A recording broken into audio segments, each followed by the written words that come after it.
에이펙에 대한 기대감이 너무 커요. 특별히 에이펙과 관련된 주식을 가지고 있는 분들은 조심하셨으면 좋겠어요. 조선 이미 오늘 조정받기 시작했죠. 원래 그 하락장은 상승은 작고 조정이 큰 게 하락이 큰 게 하락장이고 상승장은 하락이 작고 상승이 큰 게 상승장이에요. 최근 15년, 20년 사이에 들어오신 분은 한 번도 경험해보지 못한 장이 펼쳐진다. 저 같은 사람도 시장이 떨어지길 기다리고 있거든요. 지난주도 그랬어요. 제발 시장 좀 떨어져라. 한국이 너무 후진 시장이었어요. 오늘 정부에서도 얘기했습니다만 지금 4,000포인트에 있어서 정상화됐다고 표현했거든요. 이제 정상화 과정으로 가는 거예요. 프리미엄 시장 아니고요. 정상화 과정으로 가는데 한국 시장 너무 부정적으로 보시면 그리고 너무 맞추려고 하시면 결코 좋지 못할 것이다 라는 말씀은 여전히 똑같이 드리고 싶습니다. 단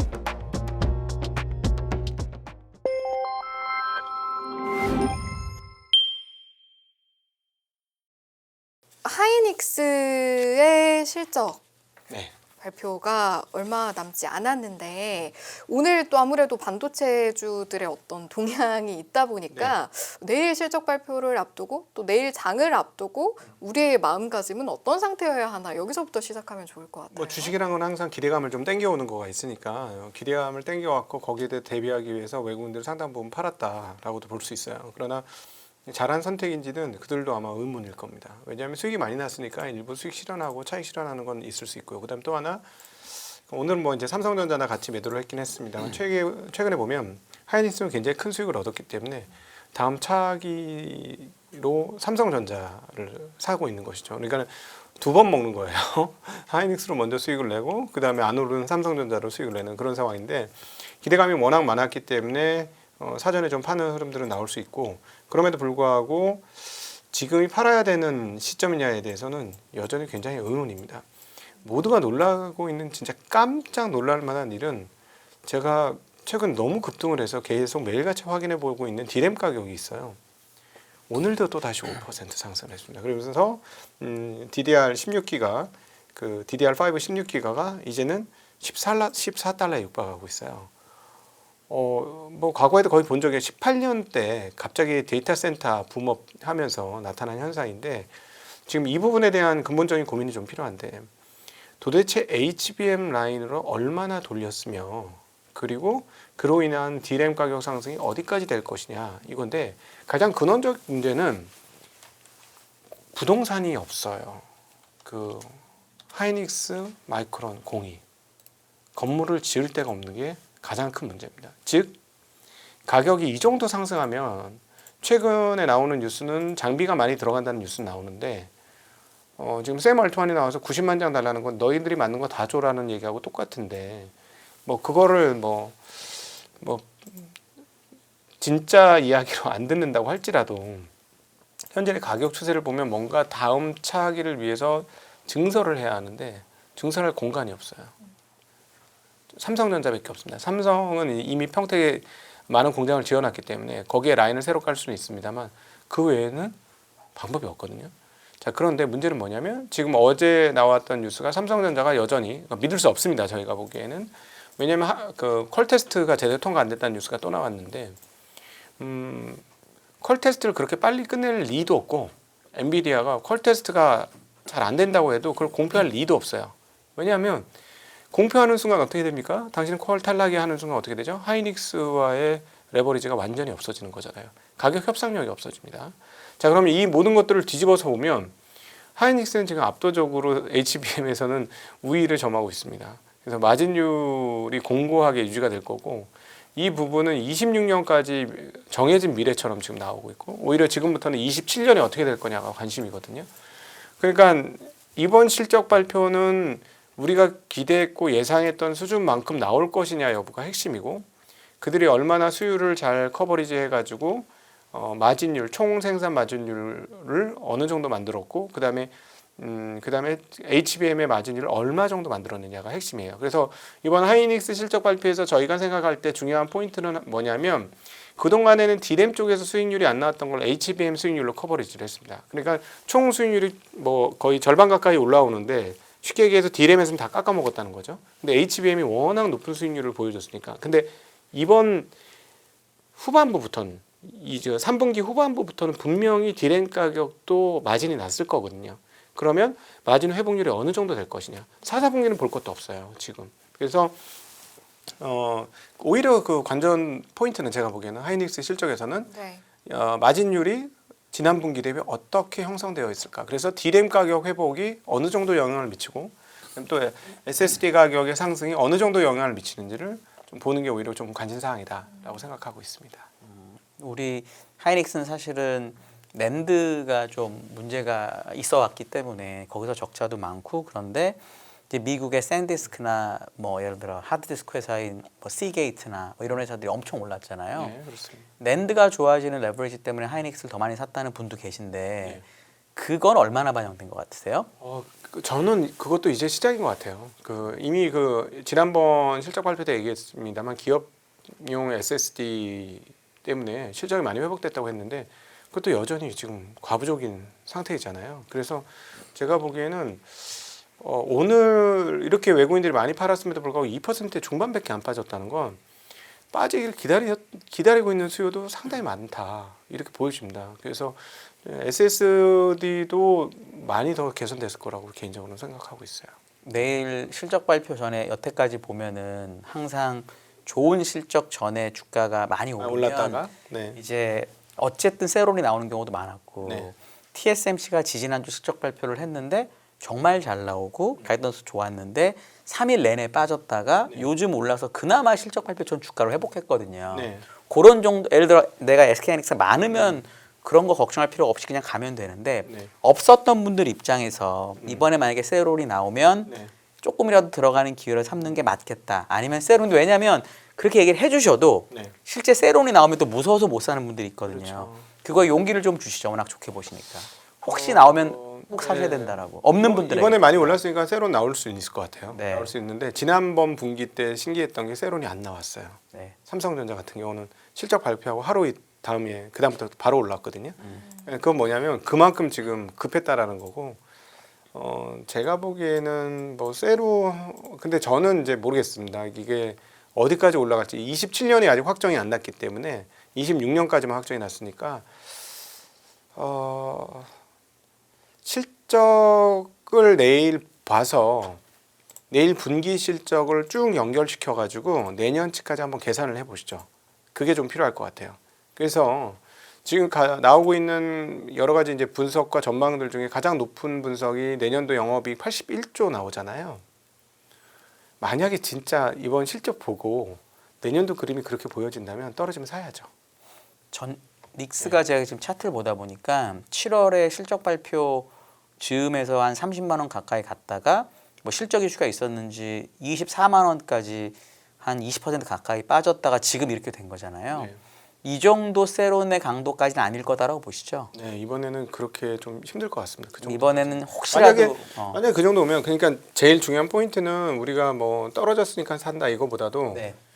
이번에 실적이 대략 그러면 내년도 80조 하려면 삼성전자보다 실적이 비슷하게 나와야 된다는 거예요. 삼성전자 16조 나왔었으니까. 저번에 네. 그때 우리 김민수 대표가 갖고 왔던 모 증권사 리포트를 보니까 4분기를 한 15, 16조를 보더라고요. 네네. 그러니까 이번에 뭐 한 11, 2, 3조는 나와야 대충 말이 되는 그렇죠. 거니까 네. 뭐 그런 느낌인 거죠. 맞습니다. 그 포인트인데 예를 들어서 11, 12조가 아니라 그거보다 더 나와서 15조 근처 조금만 더 했으면 15조도 했겠다 나오면 제가 보기에는 세론도 많지 않을 것이고 그러면 빠지면 사야죠. 왜냐하면 그림이 그려지잖아요. 네. 전분기하고 비교를 해봤을 때 이 정도 실적이면 내년도에는 분기 15조 넘게 하네.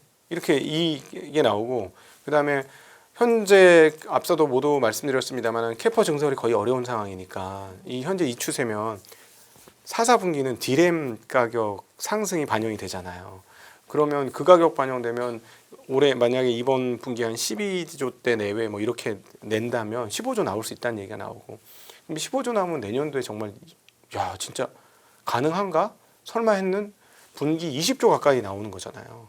그러면 이제 400조짜리 회사인데 영업이익이 진짜 70, 80조 나온다면 이건 사야 되죠. 만약에 그렇게 된다면 그건 살 수 있다고 봅니다. 근데 뭐 봐야 되겠죠. 네. 예를 들어 50만 원 정도 깨져도 왜냐하면 이게 그때 지난주에 너무 잘 얘기해 주신 게 이게 보유자의 영역이냐 아니냐가 되게 중요하고 네네. 있는 분들은 뭐 알아서 잘 적당히 뭐 비중 조절해서 가면 되는 종류인 건 명확한데 그동안 내가 이걸 안 갖고 있어서 고생했던 분들 입장에서 네. 어느 정도면은 예를 들어 저번처럼은 아니라고 하셨으니까 혹시 어느 정도면 그래도 이게 괜찮을 수 있다는 혹시 선이 있으실까요? 없으신 분들은 혹시 어떻게 하시는지. 왜냐면 오늘 킨 것 같아갖고 제가 첫 질문이 그거여서 보니까 어려워요. 당연히 어려우니까 여쭤보는 거예요. 네, 어렵고 어려우니까. 뭐 살려면 많이 빠질수록 좋죠. 네, 많이 그렇긴 하고 뭐 장기적으로 좋을 거니까. 한 15% 정도 빠진다면 얼마나 좋겠습니까?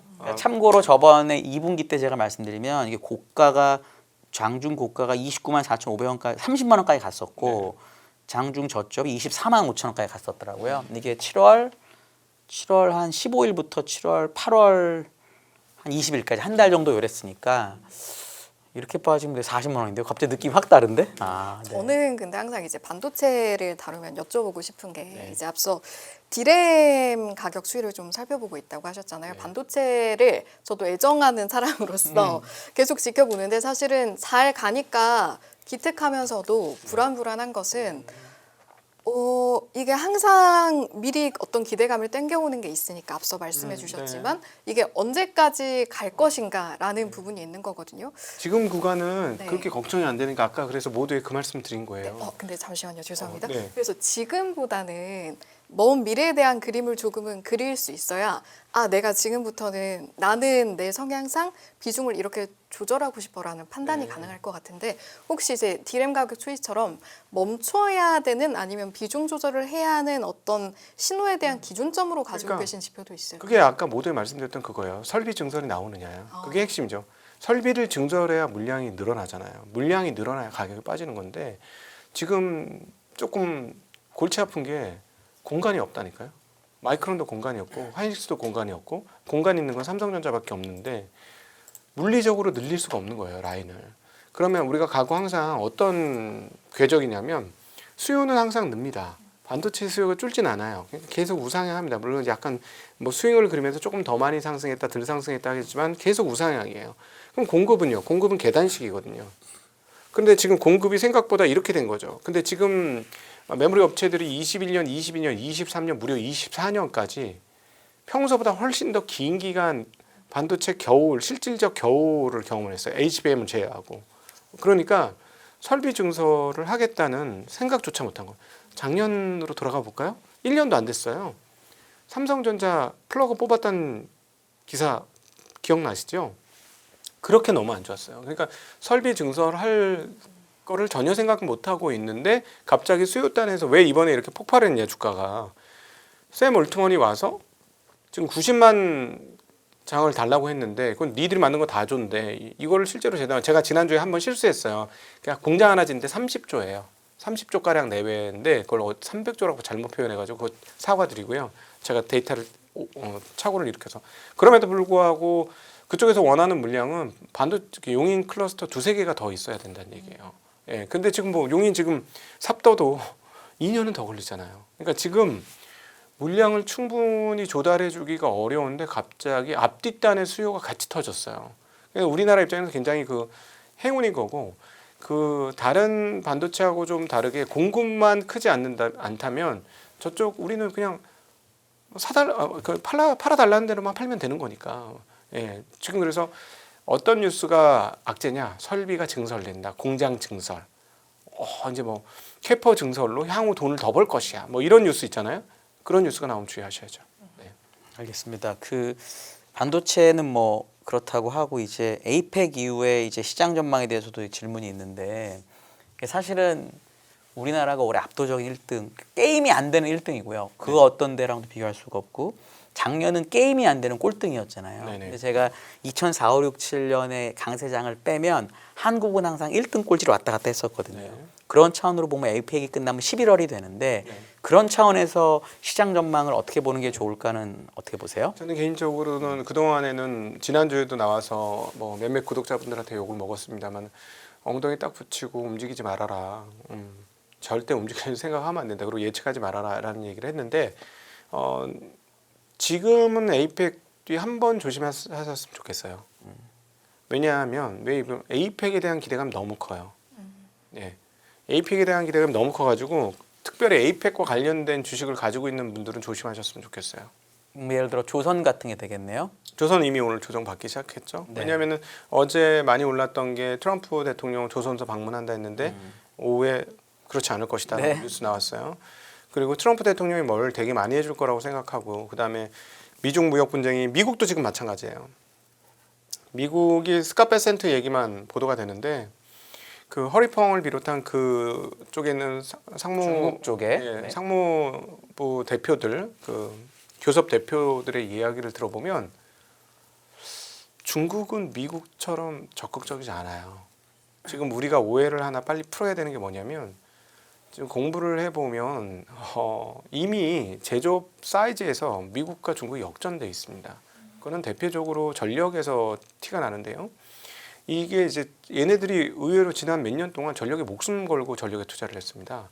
얘네가 이제 풍력과 그 태양광에서 연간 130기가와트씩 물량을 늘려요. 그래서 2030년이면 그 태양광 풍력이 3,000기가와트예요. 이거를 테라와트시로 연간 계속 발전을 한다고 감안을 해보면 뭐 가동률 감안해가지고 지금 중국의 신재생은 2030년이 되면 현재 미국의 전체 발전량과 맞먹습니다. 거의 같아져요. 이게 지금 4,000테라와트시 뭐 이렇게 나오는데 이게 지금 말이 안 되는 일인데 우리가 이제 자꾸 미국발 뉴스를 보다 보니까 중국 애들이 지금 무슨 생각을 어떻게 하고 있는지에 대한 파악이 안 된 건데 그쪽에서 한 얘기들을 들어보면 뭐 그냥 우리 건설적인 얘기했다. 그래. 이 정도 톤이에요. 근데 계속해서 하고 있는 얘기는 우리는 상호 존중과 뭐 일종의 뭐 호혜 평등의 입장에서 얘기해야 된다. 이런 얘기를 계속 하거든요. 근데 지금 미국 쪽에서 나오는 얘기는 뭐냐면 얘네 대두콩 사줄 거고 그다음에 뭐 펜타닐도 협조하기로 했고 그다음에 1년 유예해서 히토리도 주기로 했다. 관세 100% 내리면 그렇게 해줄 것 같다라는 얘기를 지금 하고 있어요. 무슨 소리예요? 안 그럴 거예요. 누가 관세 100% 내려준다고 중국이 거기에 허공을 해요. 그거는 혼자만의 바람이지. 중국이 바라는 건 이걸 겁니다. 지금 봐서는 그날 나왔던 얘기는 상호간의 뭐 자유로운 무역 뭐 이런 얘기가 조금 나왔으니까 핵심 뭐냐면 첨단 칩 내놔라 이거예요. 그러면 미국이 엔비디아 칩을 중국한테 팔 수 있을까요? 그거부터 생각해야 됩니다. 엔비디아 칩을 팔 수 있으면 좋을 거예요. 이번에 최고로 성공적인 소위 말하는 미국의 자본시장이 좋아하는 그런 결론이 나올 겁니다. 서로 간에 다시 한번 무역을 하고 무역 뭐 관세도 상당폭 내리고 뭐 이렇게 될 거라고 봐요. 근데 만약에 미국이 첨단 반도체를 미국에 못 판다면 미국이 히토류를 그래요 그냥 갖고 가서 쓰세요 우리 많이 나오니까 이렇게 할까요? 절대 그럴 리가 없습니다. 콩은요 이미 브라질 아르헨티나한테 다 사주고 있는데 거기에 대한 형평성 얘기를 하고 있어요. 이미 계약을 한 거에 대해서. 그러면 너희들 대두를 사주려면 대두를 사주는 거에 대한 대응이 있어야 되지 않느냐? 이런 톤입니다. 지금 우리가 생각했던 중국이 아니에요. 5년 전, 6년 전에 도강량에 하던 애들이 아닙니다. 지금 어떤 상호 대등한 그 대국 관계 뭐 이런 얘기를 하고 있어요. 왜냐하면 그만큼 자신네들의 제조업 역량이 매우 커졌고 반면에 미군 제조업이 지금 아주 거의 몰락을 하고 있는 상황이다. 이런 상황입니다. 그런데도 불구하고 지금 시장 분위기, 제가 문제를 제기하는 시장 분위기는 다 잘 될 거라고 생각해요. 미중 정상회담이. 잘 모르겠거든요. 잘 되려면 제가 보기에는 단서는 미국이 엔비디아 칩을, AMD 칩을 중국에다 원하는 대로 팔아준다. 입니다. 자, 그러면 지금 AI로 사생결단을 내렸다. 국가 경쟁력에 AI에 모든 게 달려있다라고 생각하는 미국 입장에서 그걸 쉽게 그렇게 팔 수 있을까요? 저 굉장히 의문이거든요. 그럼 그거 안 파는데 관세 100% 때린 거 풀어줄게. 그래, 저기 그 펜타닐도 풀어줄게. 그러니까 너희들 다 히토리도 팔고 다 팔아. 잘 모르겠어요. 미국하고 중국은 뭐 어차피 한국이라는 중간 단계에서 만나는 거니까 말씀하신 것처럼 뭐 안 될 수도 있잖아요. 네. 이게 뭐 거의 처음 만나는 거나 마찬가지니까. 네. 근데 사실 한국하고 미국 사이의 관세의 협의에 대한 기대도 사실 좀 있는 거잖아요. 알아요. 2차 전지도 오르고 네. 자동차도 오르고 하는 건. 네. 그건 어떻게 보세요? 이것도 마찬가지입니다. 지금 행정부에서는 그 뭐라고 했냐면 생각보다 시간이 상당히 많이 어제 그 3차관이 안보부 3차관이 얘기했어요. 생각보다 조금 시간이 걸릴 것 같고 딱딱 떨어지지 않을 거라고 얘기를 했습니다. 그런데 거기에 대한 기대감이 지금 한껏 올라가 있어요. 그래서 조심하라는 얘기입니다. 기대감이 너무 올라가 있어요. 에이펙 관련해서 모든 게 잘 될 것이라고. 뭐 개최하는 건 되게 축하할 만한 일이고 우리나라에서 세계 각국의 정상들이 아주 중요한 역사적으로 중요한 회의를 한다고 대담을 하고 상호 그 협상을 하고 너무 전 좋죠. 근데 그게 왜 모든 게 다 잘 될 거라고 여기는 확신은 근거가 있는 걸까요? 근데 제가 보기에는 지금 확신이 있어요 시장에서. 그러면은 예를 들어 지금 북한의 최선희라는 그 장관, 외무부 장관이 이제 러시아에 가서 푸틴을 만나고 왔다는데 그게 뭔가 이제 트럼프하고 김정은의 만남을 준비하는 거여서 대북주에 대해서 뭐 이렇게까지도 보는 분들인데 그런 거는 택도 없다고 보시죠? 아니, 대북주는 올라봐야 규모가 너무 작아서 시장에 영향이 거의 없다고 봐야 되고요. 너무 네. 이제 좀 소소한 주식들이라. 네. 아니 대북주- 그동안 왜냐면 네. 너무 많이 올랐던 주도주가 있어서 네. 투자자분들이 안 오른 거에 대한 엄청난 목마름이 있거든요. 대북주는 저는 움직일 네. 수 있다고 봅니다. 아마 트럼프는 이미 얘기했잖아요. 자기 김정은 만나고 싶다고. 그리고 네. 저기 말레이시아에서 한 것 좀 보세요. 내가 아시안에 회의 갈 테니까 이거 얘네 화해해야 된다. 그리고 같이 사진 찍어야 된다. 그는 트럼프가 잘하는 게 사업가라서 뭐 딜도 잘하지만 광도 잘 파셔요. 확실히 광 팔고 왔잖아요. 이번에도 광 팔고 싶을 거예요. 누구는 한 일간지에서는 이렇게 다뤘죠. 노벨 평화상 욕심에 말레이시아에서 그렇게 하고 왔다. 뭐 이렇게 표현했는데 만약에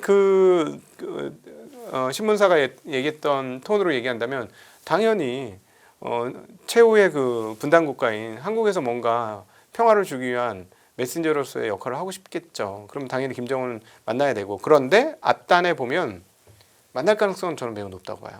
아 만날 높다고 매우 네. 높다고 한 8할 정도는 높다고. 근데 이제 안보 차관은 실제로 쉽진 않을 거야라고 했지만 북한의 행태를 봐서는 매우 높습니다. 김정은 위원장하고 중국하고 서로 사이 결코 안 좋아요. 근데 이번에 전승절제 매우 맞잖아요. 안 좋죠. 네. 그러니까는 일종의 지금 북한은 등거리 외교를 하고 싶은 겁니다. 중국 하고도 그냥 어느 정도 하고 그다음에 미국하고도 좋은 관계로 어떤 그 국제적인 무대에 나가고 싶은 그건 옛날부터 그랬잖아요. 이미 러시아랑도 너무 친하니까 지금. 미국은 북한은 간절히 바라는 게 제발 국제 무대에 나 좀 내 이름표 좀 띄워줘. 뭐 이런 거 아니겠어요? 먹고 살아야 되니까. 그때 김정은 트럼프 회담 때도 우리 되게 급한데 이런 얘기 했지 않습니까? 그러니까는 뭐 바랄 건데 지난번처럼 완벽하게 실패하지 않기 위해서 중국하고 상당히 뭔가 조율을 했다라고 봐요. 첫 번째 전승절 참석이고요. 북한의 지도부가 전승절 참석한 거는 50몇 년 만에 처음입니다. 김일성 이후에 처음이에요. 그 사이에 김정은하고 중국이 그 관계가 좋았느냐? 절대 좋지 않았습니다. 왜 갔겠어요? 관계도 좋지 않은데. 예. 뭔가 정지 작업하러 갔죠. 지금은 사실 러시아랑 훨씬 더 가까운 사이니까 그래서 요번에 그 최선희가 간 것도 푸틴한테 조율을 뭐 부탁하고 충분히 그럴 수 그런 있죠. 느낌도 네. 사실 있거든요. 우리 그렇다 치더라도. 우리가 이렇게 만날 테니까 양해를 구한다. 뭐 이런 식의 뭐 정확한 내용은 우리가 알 수 없겠습니다만은 없죠. 네. 그런 내용들이 충분히 오갔을 거라고 봐요. 네. 저는 그러면 이제 궁금해지는 게 이제 우리가 정상별 특징에 대한 이야기도 좀 나눴잖아요. 네네.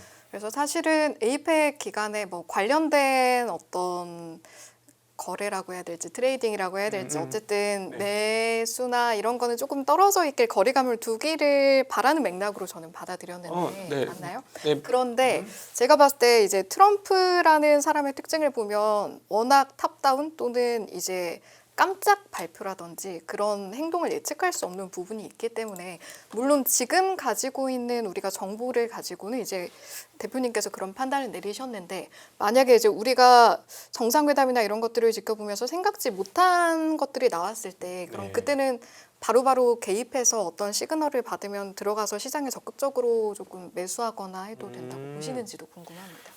저는 한국 시장에 대해서는 네. 뭐 여전히 그렇게 뜨겁지 않다고 생각을 해요. 자 오늘 아주 그 여의도에 있는 증권사 객장 2군데 갔다 왔거든요. 오후에 예. 사람 별로 없었어요. 사람 별로 없었습니다. 그러니까 그래서 지금 4천을 넘었는데 물론 저는 예언을 했습니다. 사람들이 뜨거워지려면 4,200에서 4,400을 돌파해야 뜨거워질 거다. 왜냐하면 지수가 한 배는 올라야 되니까. 근데 달러 환산으로 해보니까 지금 한국 지수는 3,200을 좀 돌파한 상황이에요. 1,150원, 21년도 최고점하고 비교를 해보면. 그러니까 여전히 4,000원 돌파했지만 엄청나게 뜨겁냐? 거기에 비해서 미국은 더 뜨겁잖아요. 그러니까 말씀하신 대로 연초 대비 한국이 압도적으로 지금 1등으로 올라갔음에도 불구하고 여전히 지금 미국 시장으로 돈이 나가고 있어요. 예. 제가 보기에는 이건 덜 올라서 그렇습니다. 결국 돈이라는 건 수익률을 따라서 움직이는 거라서 여기서 수익률이 더 나면 그때는 다시 넘어올 수 있다고 봐요. 근데 지금은 뭐 한국이 뭐 그렇게 대단해? 난 미국에서 엄청난 수익을 냈어. 웬만한 주식들 뭐 다 2배 이상 났어. 근데 한국은 그런 거 별로 없잖아. 이렇게 되죠. 그런데 어느 순간이 되면 한국이 나 웬만하면 2배 났어. 이렇게 되면 사람들의 마음이 움직이게 되어 있습니다. 사람들의 본성은 어쩔 수 없어요. 그래서 지금 상황들은 그렇게 뜨겁지 않기 때문에 이번에 만약에 조정을 한다면 저는 개인적으로 좋은 기회라고 생각을 하고요. 그리고 앞서 말씀드렸던 건 에이펙 기대감으로 오른 것들에 대해서 조심하자고 말씀드렸던 거고 한국 주식시장이 그렇게 뜨겁지 않기 때문에 한국 시장에서 뭐 그렇게 수비적으로 하실 필요는 아직 여전히 없다라는 게 저 개인적인 생각입니다. 네. 그 조정이라는 키워드가 나왔으니까 말인데 저희 세 번째 주제가 사실은 조정이 왔을 때 이게 매수 기회인지 이익 실현 시그널인지에 대한 부분인데 이미 거기에 대한 답변은 어느 정도 주셨어요. 근데 거기에 앞서서 좀 논하고 싶은 게 저희 지금 인포엑스 라이브 시작하기 전에도 잠시 대화를 나눴던 게 지금 장 자체가 조정이 맞느냐에 대한 부분이었잖아요. 여기 대해서는 어떻게 받아들이고 계세요? 원래 그 하락장은 상승은 작고 조정이 큰 게 하락이 큰 게 하락장이고 상승장은 하락이 작고 상승이 큰 게 상승장이에요. 그래서 제가 그 연초죠. 상반기죠. 상반기부터 계속 말씀드렸던 게 뭐냐면 최근 15년, 20년 사이에 들어오신 분은 한 번도 경험해 보지 못한 장이 펼쳐진다. 그러니까 2007년도에 한국에 한 번도 없던 상승장이 이제 펼쳐졌으니 기존 우리의 가지고 있는 그 시각틀과 경험틀로 시장을 보면 이게 실패한다라는 거였어요. 이게 지속적인 오늘도 조정을 했습니다만 장막판에 들어올 외국인들이 2조 가까운 1조 5천억 정도의 그 주식을 팔아 제꼈는데 시장이 0.8% 빠지잖아요. 이게 무슨 말이냐면 저 같은 사람도 시장이 떨어지길 기다리고 있거든요. 지난주도 그랬어요. 제발 시장 좀 떨어져라. 나 주식 좀 사게 해줘. 이런 거예요. 대기 매수 자금이 꽤 있습니다. 예, 대기 매수 자금이 있어서 지금 떨어지면 사고 이렇게 될 거고요. 그 뒷단에 왜 이렇게 살 수 있느냐? 이렇게 왜 그런지를 말씀드리면 한국이 너무 후진 시장이었어요.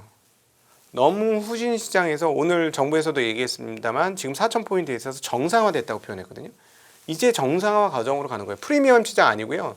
정상화 과정으로 가는데 그 정상화 과정에서 앞으로 펼쳐질 게 1차, 2차 상법 개정과 향후에 이제 있을 가능성이 있는 3차 상법 개정 그리고 배당소득 분리과세 이런 건이 있습니다. 이거는 본격적으로 활동할 수 있는 정상화된 시장이에요. 플레이를 할 수 있는 정상화된 시장인데 그러면 저는 개인적으로 외국인들 뭐 여전히 작년에 판 거 정도 산 거잖아요. 삼성전자.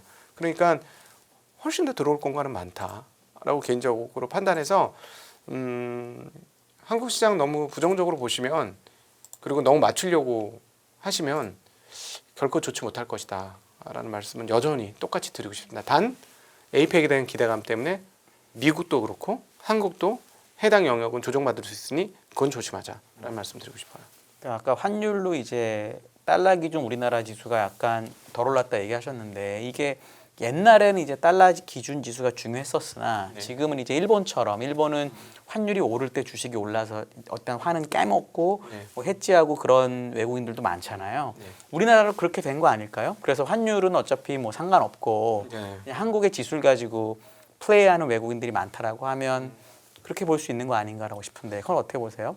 내년도 지금부터가 중요해요. 4, 4분기부터 되게 환율은 저는 중요하다고 보는데 오늘도 안 그래도 장기 한국 채권을 가져보신 분들이 약간 손실 났다고 어떻게 해야 되냐는 질문이 있었어요. 그것과 연관되는 거라서 같이 말씀을 드려보면 지금 경기가 안 좋으니까 금리를 또 내릴 거라는 생각이 상당히 강하죠. 그래서 채권 장기물에 대해서 긍정적으로 세일즈하는 분들이 있어요. 근데 내년도 지금 앞서 우리 반도체가 비중이 너무 크기 때문에 시가총액 비중도 크지만 코스피 이익 비중은 훨씬 커요. 26년 기준으로 보면. 자, 그러면 두 회사가 한 150조 정도 내외를 돈을 벌어주고, 그럼 다른 회사 벌어주면 한국 그 역대급 그 이익이 나오는 거고, 코스피는 엔드 얘네들이 뭐 한국에서 장사하는 애들이 하나도 아니잖아요. 그럼 달러 그 150조 되는 돈들이 다 달러로 들어온다고 봐도 과언이 아니지 않습니까? 그런 돈들이 들어오면 환율이 어떻게 될 거냐? 제가 계속 그 지난 석 달간 관찰을 해보면 한국은행은 달러는 보는 것 같지도 않다. 엔화만 본다. 거의 고정으로 940원 내외에서 고정돼 있어요. 지금 석 달째. 꿈쩍도 안 해요. 엔에 대해서는. 근데 이제 지금은 헤어질 결심을 해야 되는 거 아닌가 싶어요. 제 생각에는.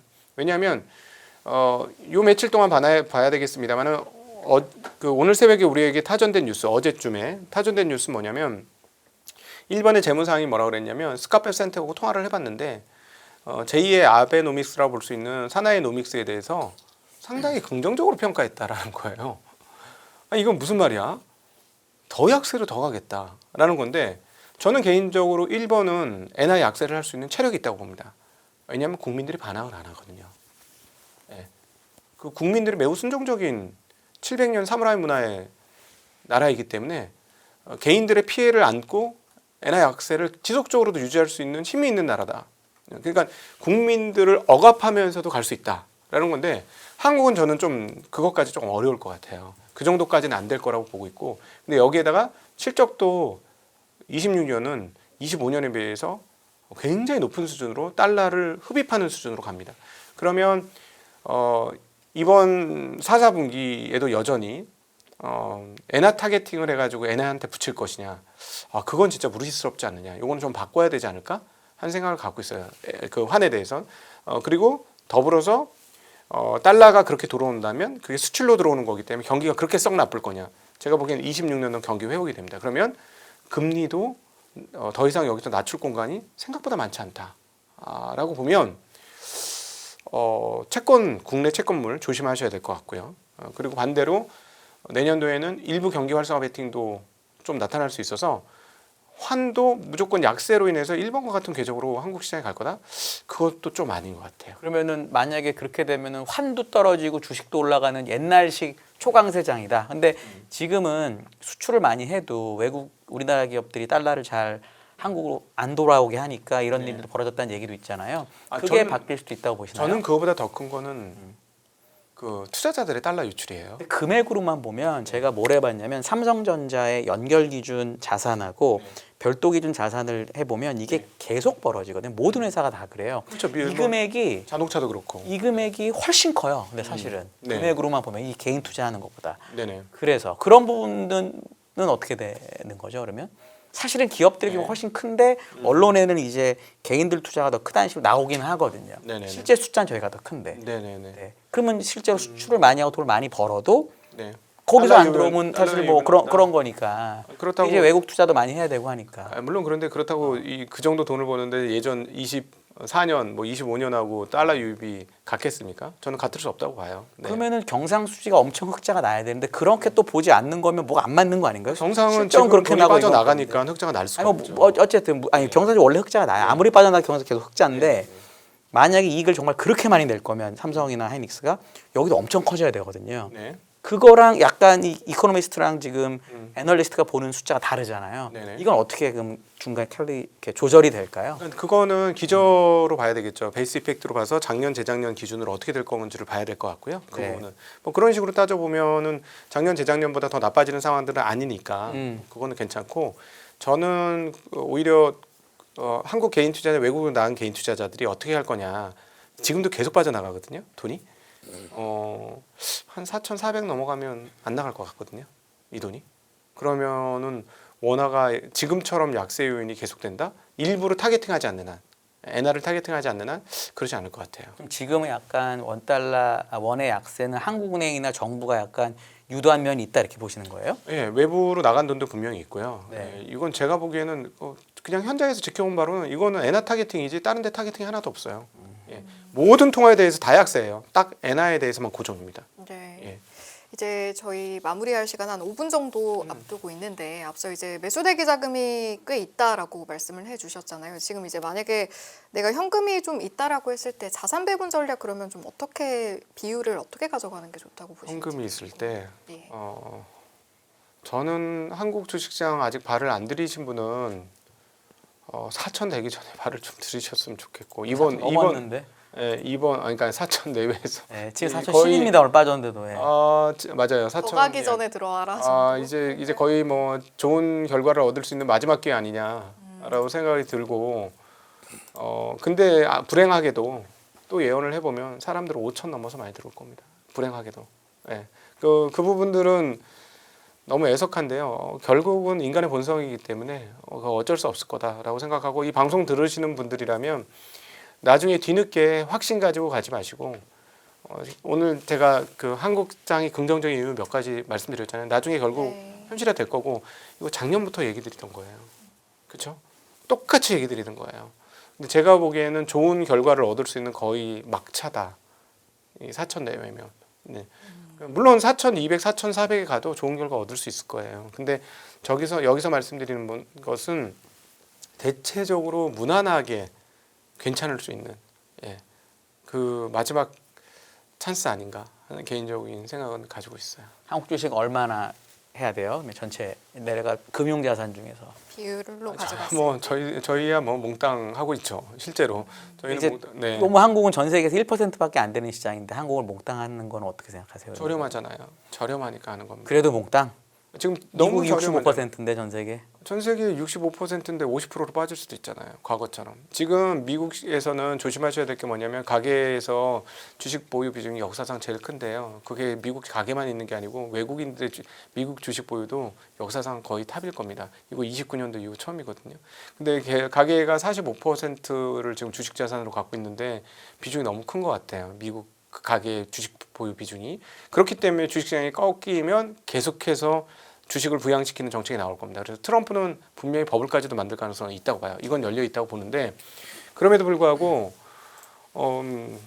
살 사람이 모두 다 샀으면 주식은 잘 못 오르는 게 속성입니다. 질문을 조금 바꿔보면 내가 지금 현금이 있다. 그런데 비중을 현금 그리고 국장 그리고 나머지 하나 이렇게 해서 조금 산분할하고 싶어요 대표님이라고 했을 때 그럼 나머지 하나는 뭐가 좀 눈에 띄세요?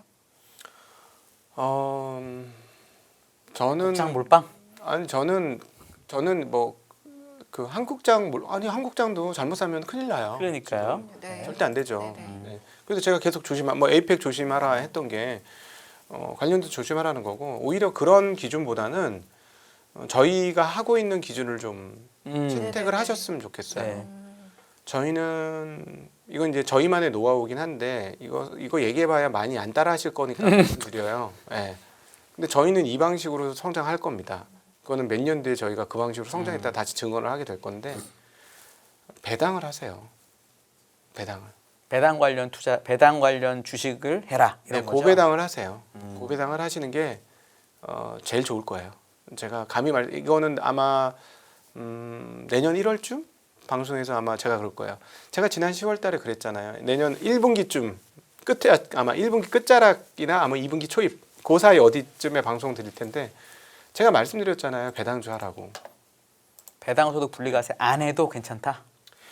배당소득 분리과세는 미국 시장도 투자할 수 있고 예를 들어 오른 주식도 투자할 수 있고 있다면 네. 배당소득 분리과세는 베팅 한번 해볼 만한 그 정도의 배포는 가질 만하죠. 예. 왜냐하면 생각해 보세요. 실패했을 때의 손실과 성공했을 때의 소득을 한번 생각해 보시죠.